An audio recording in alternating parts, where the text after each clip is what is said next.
Before I come to my last question, Mr. Prime Minister, one issue that I want to come to is the farmers' crisis. As you are well aware, there has been a crisis in this country. You referred to it. In that speech, जिसके बारे में मैंने शुरू में आपको पूछा था, जो 20 मई को आपने स्पीच दी थी सेंट्रल हॉल ऑफ पार्लियामेंट में अपने एमपीज को, उसमें आपने कहा था that this government is not for myself and I want to work, this government is for the poor, we must do something for them. The farmers' crisis, Mr. Prime Minister, is a reality. And I'm glad that in this interview you have not avoided the reality, you've faced it, you've talked about it. We have linked our entire future to the monsoons. How do we overcome this from becoming an annual crisis in this country? देखिए, एक तो हमारे यहाँ water management पे बल देना पड़ेगा। और आपने देखा होगा प्रधानमंत्री कृषि सिंचाई योजना के तहत पानी पर हम बल दे रहे हैं। इस अकाल के दिनों में मैंने 11 राज्यों से अलग अलग मीटिंगें की और एक एक राज्य के साथ 2-2, 3-3 घंटे में बैठा। वैसे प्रधानमंत्री 11 राज्यों को बुला करके एक संयुक्त मीटिंग करके 10 मिनट अपना भाषण देते तो भी देश मान लेता है कि प्रधानमंत्री बहुत काम कर रहे हैं। लेकिन मैंने ऐसा नहीं किया। मैंने एक एक राज्य के साथ उनके अपने स्पेसिफिक प्रॉब्लम और पानी के लिए हम क्या कर सकते हैं। और मुझे खुशी है, किसी भी दल की सरकार क्यों ना हो, सभी सरकारों ने इस गर्मियों के दिनों में पानी पर काफ़ी फोकस किया है। इसका बेनिफिट इस वर्षा में मिलेगा। वैज्ञानिक तरीके से जल संचय, जल सिंचन, पानी को रोकने का प्रयास और पानी को खेत में पहुंचाने का सब लोग कर रहे हैं। माइक्रो इरिगेशन पर बल दिया जा रहा है। इवन शुगर केन में अब धीरे धीरे किसान माइक्रो इरिगेशन पे आ रहा है, जो पहले मानता था फ्लड इरिगेशन से होता है। पैडी, जहाँ बहुत ज़्यादा पानी चाहिए, आज किसान पैडी में भी ड्रिप इरिगेशन का उपयोग करने लगा है। तो धीरे धीरे पानी, अगर पानी की व्यवस्था हमने ठीक की तो एक संकट से बच सकते। दूसरा, देश आज़ाद होने के बाद पहली बार प्रधानमंत्री फसल बीमा योजना हम लाए हैं, जो मैक्सिमम किसानों को कवर कर सकता है। और किसान को सिर्फ 2% देने की नौबत आएगी, सिर्फ 2%, बाकी सरकार भुगतान करेगी। किसान को एक एश्योरेंस मिलेगा। और कुछ तो प्रधानमंत्री फसल बीमा योजना किसानों के लिए ऐसी है कि मान लीजिए महाराष्ट्र है और वहाँ पर जून महीने में बारिश आने की संभावना मानी जाती है। किसान ने सारी तैयारी करके रखी है, लेकिन अभी जोता नहीं है। लेकिन मान लीजिए अगस्त तक बारिश ही नहीं आई, तो उसकी फसल तो खराब नहीं हुई है, क्योंकि फसल बोई नहीं थी।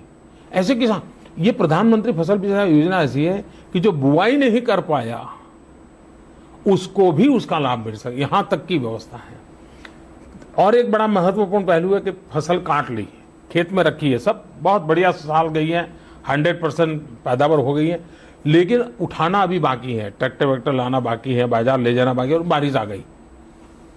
काटने के 15 दिन के अंदर नुकसान हुआ तो भी फसल बीमा से पैसा मिलेगा। तो दूसरा एक रक्षा कवच और मिनिमम प्रीमियम, मैक्सिमम रिटर्न, ये पहली बार प्रधानमंत्री फसल बीमा योजना देश की आज़ादी के बाद आई है।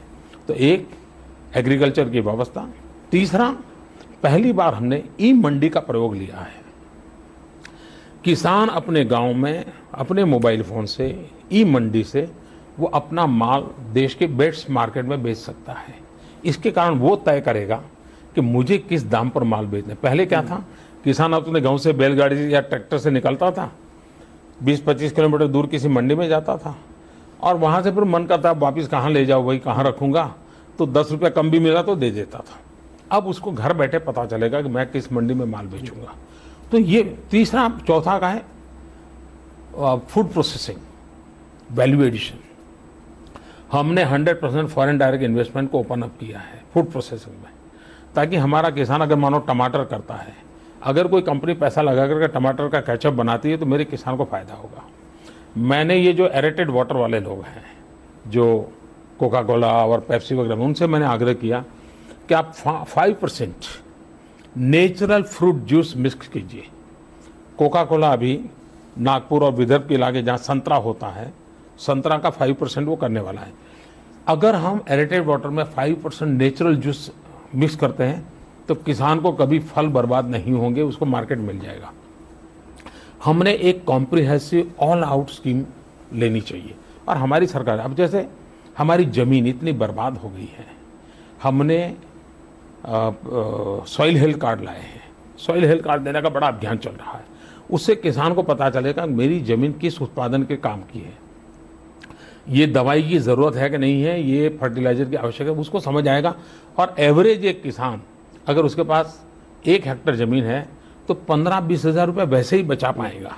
तो वैज्ञानिक तरीके उसको उपयोग है। हमने यूरिया, हमारे देश में आपको मालूम होगा, यूरिया लेने के लिए किसान जाता था, लाठीचार्ज होता था, यूरिया उसको ब्लैक में लेना पड़ता था।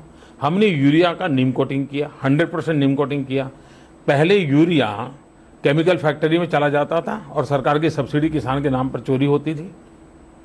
नीम कोटिंग के बाद 1 ग्राम भी यूरिया किसी और काम में नहीं आ सकता सिवाय की खेती। नीम कोटिंग होने के कारण उसका क्वालिटेटिव चेंज आता है जो जमीन को ठीक करता है। और नीम कोटिंग के कारण जो पहले अगर 10 केजी यूरिया उपयोग करता था अब 7 केजी से चल सकता है। तो ये सारे इनिशिएटिव एग्रीकल्चर के दिशा में है और उसके परिणाम नजर आने लगेंगे। क्या आपको लगता है कि ये फार्मर्स क्राइसिस रिजॉल्व हो जाएगी? जो मेरा सवाल था, it won't become an annual affair, the dependence on the monsoon will go down. देखिए, एग्रीकल्चर सब्जेक्ट स्टेट का है, लेकिन भारत सरकार ने इनिशिएटिव लिए हैं। इसको अगर इम्प्लीमेंट करने में राज्य उतना ही उत्साह दिखाएंगे, और मुझे लगता है दिखाएंगे। जो मैंने अभी 11 राज्यों से मीटिंग की तो पानी में काफ़ी काम किया है। ये अगर चल पड़ा तो हम, और प्रधानमंत्री फसल बीमा योजना सीधा सीधा भारत सरकार उसमें इन्वॉल्व हो रहा है, तो बहुत बड़ा फायदा होगा। Mister prime